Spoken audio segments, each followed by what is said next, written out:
Satellite internet was rarely found and deeply expensive.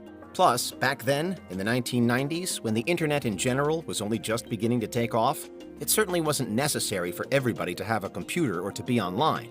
Fast forward to today, and a lot has changed. If you don't have internet access, you're at a major disadvantage in both your social and working life. Computer literacy has become massively important. Internet connections govern so much of what we do, including enabling you to watch this video right now. There's now one big and futuristic way to keep up with the times, though: satellite broadband. In many ways, it beats most everything else we have. It uses satellites to relay information around, so it isn't limited by cables, wires, or even cell towers. Through satellite internet, you can get much faster and more reliable connections on average. And then, the more it's developed, the cheaper it's sure to get as well. It's still costly today, but it's also something that increasing numbers can purchase if required or desired. As of early 2023, more than 50 countries have access to Starlink specifically, the satellite provider fronted by Elon Musk, including the US, Canada, the UK, and Japan. Starlink only became available to commercial customers in 2021, but it has already grown into a pretty big deal, becoming a now popular, if slightly more expensive, alternative to old-school solid cables. Of course, there is more to it than simply being the latest must-have thing. Starlink and satellite internet in general does theoretically come with far fewer glitches, blackouts, or even days when the internet is slow. That's because the infrastructure is flexible, with satellites high above communicating with and covering for one another should any kind of fault develop. Satellite setups promise a much more robust internet across rural areas too, and for people who travel a lot, by air or even by sea. The coverage is essentially, potentially total, all over the world map. So what's the catch? From a purely technical point of view, Starlink and the like appear to have it all. And yet the emergence of satellite internet isn't without controversy. Many scientists object not only to Starlink, but to satellite internet as a whole. Their major criticism relates to how satellite constellations at the heart of this tech, the connected units that are growing at a pace, are having an adverse effect on astronomy. In short, the satellites get in the way of astronomical study. Importantly, this isn't a new problem, and really it's an issue with all satellites from all companies. But satellite internet is accelerating it, and fast. Most traditional space agencies, for example, launch far fewer satellites than private companies do. But we know that space is now an ever-growing field for private enterprise, which means it's getting more and more populated with satellites. So where do we stand?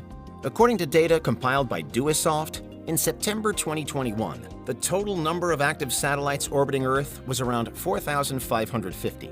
That number will by now have grown, but the split even then made for interesting reading, because more than a third of those 4,550 belonged just to SpaceX, and subsequently to Starlink. At the time, that was 1,655 total SpaceX satellites operating, versus, say, NASA, which only had 60. In fact, the top 3 biggest satellite operators were all private companies, with China's Ministry of National Defense ranking as the top non-private firm, but still with just 129 satellites, a tiny number compared to the might of Musk. Just a year on, in 2022, and the SpaceX fleet has swelled again, counting more than 3,500 total satellites within its ranks. In general, this means that the vast majority of active artificial objects in Earth's atmosphere aren't simply just satellites anymore. They're satellites that specifically belong to Starlink's network, with dozens more going up with almost every single rocket launch. Despite Starlink satellites being relatively small and Earth's atmosphere being huge, the volume of satellites even back in 2020, before there were thousands more added, was bad enough that various reports were issued into the effects it was already having on astronomy, including by the IAU, the International Astronomical Union. And today we know that the effects were and are severe.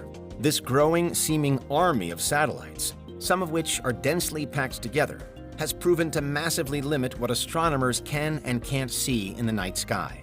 While it's also true that we have some telescopes that are way out in space, like the James Webb, and that those aren't affected as much, there are still plenty of telescopes on the ground that very much do still need to see what's happening above. We're talking an entire industry's worth of cutting-edge technology that's now hampered by the satellites that fly between it and the celestial objects that it's trying to view. Images of space, when taken from the ground, are coming out full or partially ruined. Efforts to track the skies above are continually smeared and interrupted, too. Yes, the incredible images from the Webb have taken the headlines in recent times, but there are only so many flagship missions like that Earth can afford. Large ground telescopes are generally cheaper, easier, and quicker to build than space telescopes are, and they don't require an arduous launch. Increasingly, it is amounting to a cosmological clash of ideas and a potential scientific crisis. The tension between astronomers and satellite launchers of any kind, again, isn't new. It's existed for decades, but it's only in recent years that a kind of tipping point has loomed. For example, in 2019, there was an incident where scientists using an observatory in Chile witnessed no fewer than 19 Starlink satellites pass in front of its telescope, once more destroying images of the galaxies they were trying to study. And often the capturing of these images is a rare once-in-a-lifetime moment, so it's not as though astronomers can just reset, wait for the growing cloud of tech to pass, and then go again. The more satellites that are deployed, the worse the problem gets.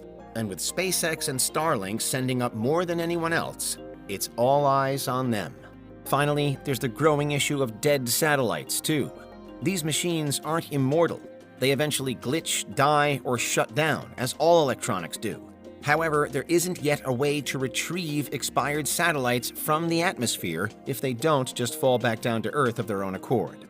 There are then tens of thousands of pieces of space junk orbiting Earth right now, with almost all of it being artificial and left behind by rockets, missiles, shuttles, space stations, and yes, satellites, including as a result of satellite collisions, which are predicted to become more common again as their numbers increase. It's another major headache for astronomy, but also for space travel. Some bits of debris, while small, are flying around Earth at over 17,000 miles per hour. Consider that a speeding bullet travels on average at only 1,800 miles per hour, and you can see how debris could easily cause untold damage.